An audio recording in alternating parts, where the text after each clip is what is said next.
Salut à toutes et à tous, bienvenue sur Gameblog pour une vidéo très spéciale. Vous le savez, il y a quelques jours nous avons rencontré Josef Fares avec qui nous avons pu jouer à A Way Out et avec qui nous sommes entretenus aussi pendant de longues minutes, et nous lui avons demandé comme ça si c'était possible aussi de nous commenter une séquence de gameplay, un moment que nous avons joué avec lui.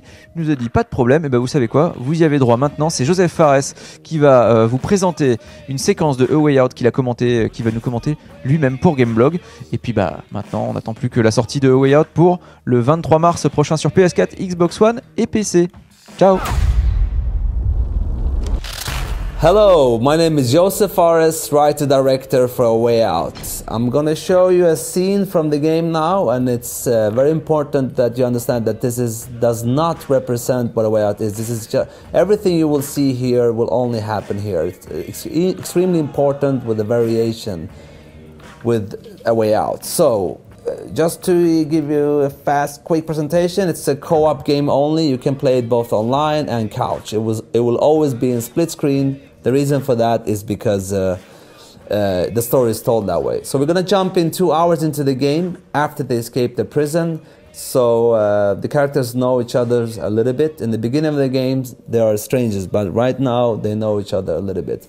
So this is a scene just after the prison, and we can see them just outside, and the guards are after them.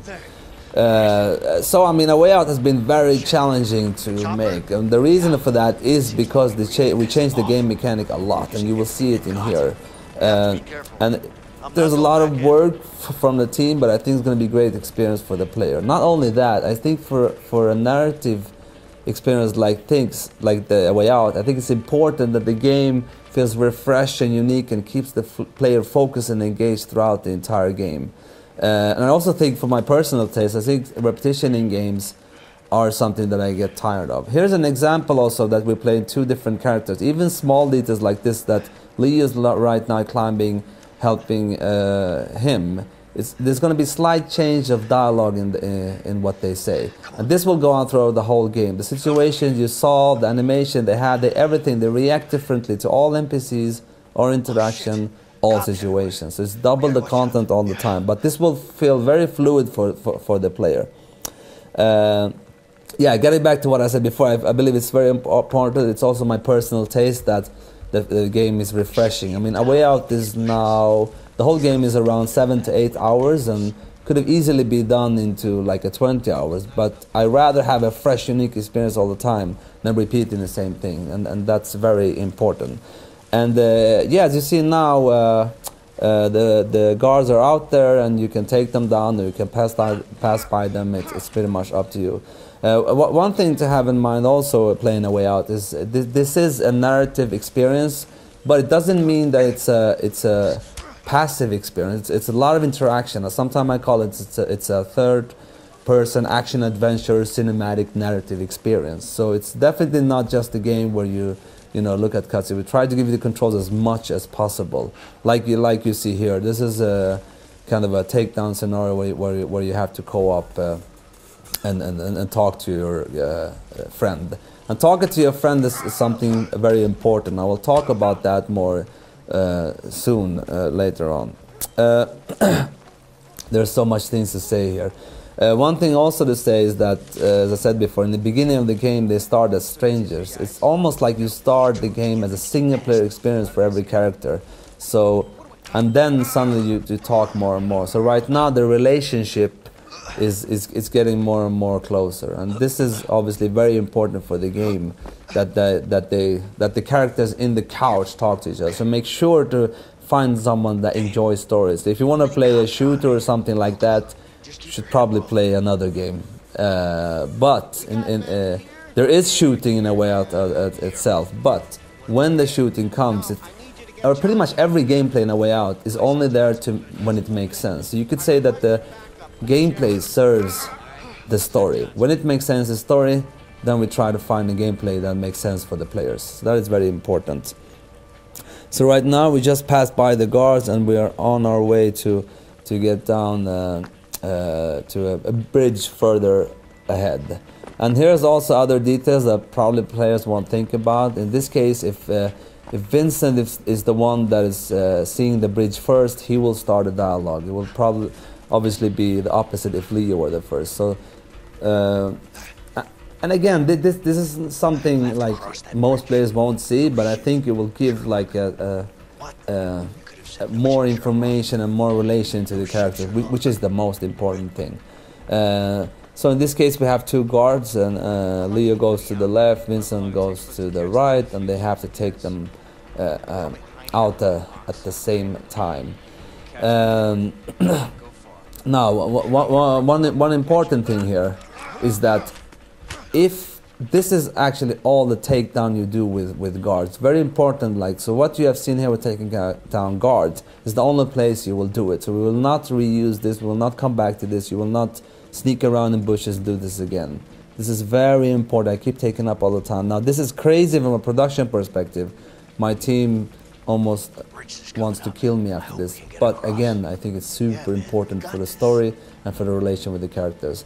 So right now I will show you another thing. We're just gonna look very fast on this very short cutscene here.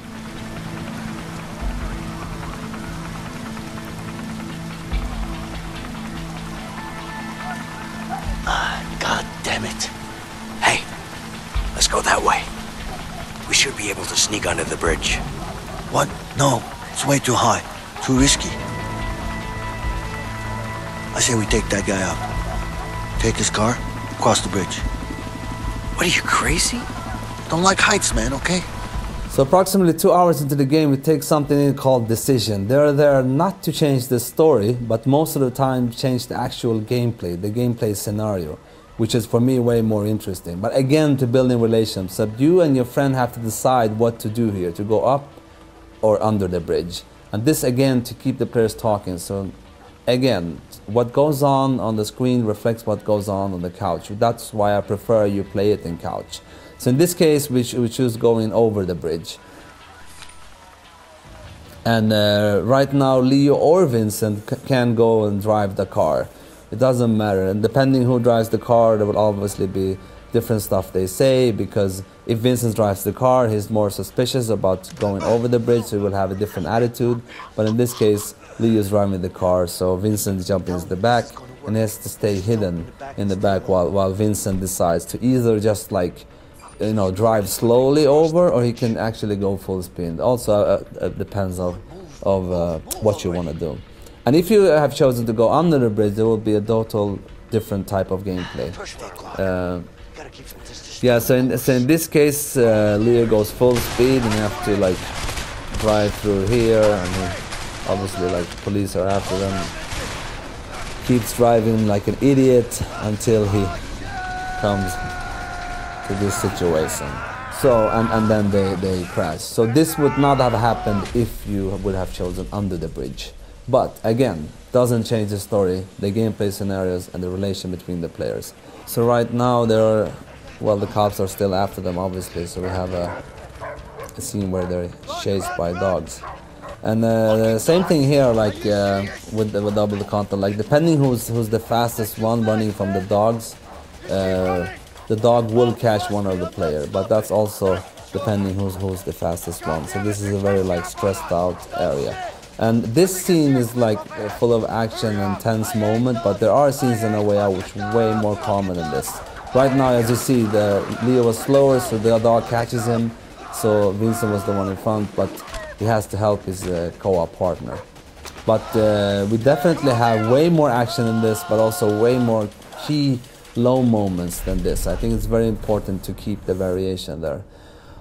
Alright, that's all for me. There's lots more in A Way Out. I hope you enjoyed the video, and make sure to play the game with someone that enjoys story and have fun. Trust me, you will not regret this. Thank you very much, and goodbye. Boom. Shit! Damn it!